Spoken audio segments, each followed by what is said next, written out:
Alrighty, everyone, welcome back into the O'Colly women's basketball recap. Take two after I failed to properly structure a sentence, but we're all back here. Sam and I in our dorm room, Jacob and Noah coming at you from their individual places, where we all followed the Cowgirls' 64-53 defeat down in Austin, Texas.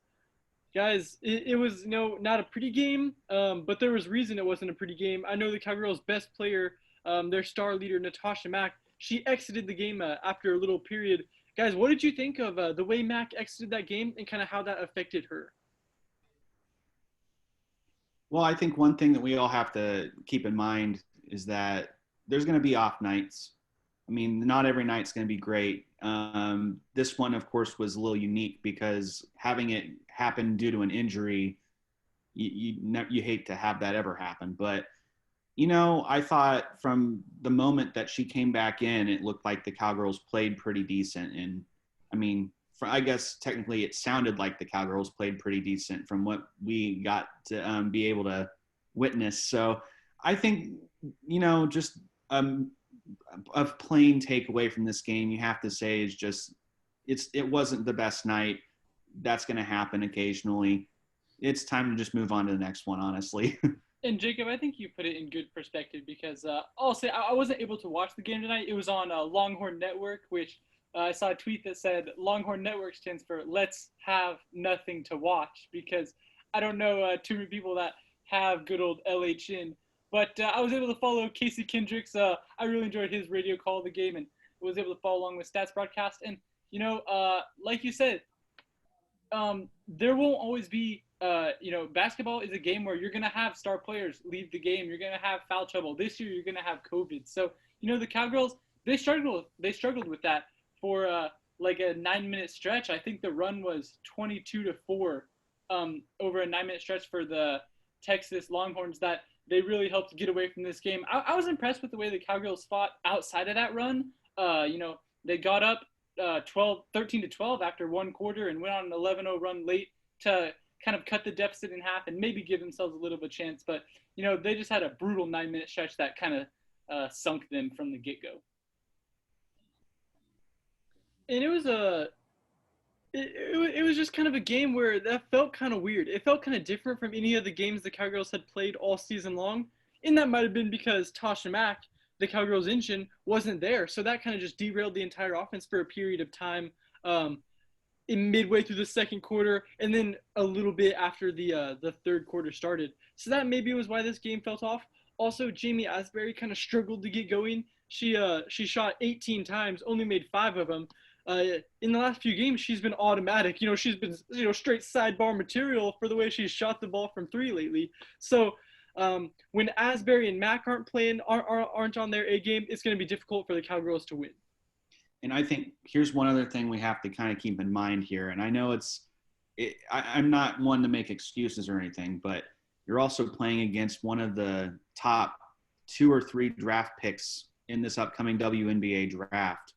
And she had a big-time performance. She had 28 points and 19 rebounds. That's what I will coin as a Natasha Mack type performance. And, overcoming that, especially when you don't have Mack for any stretch of time in that game, it's already going to be a battle. Now you're going to be doing an uphill battle. I don't know if that was the only reason, but I think that was certainly something that made a huge difference in this basketball game.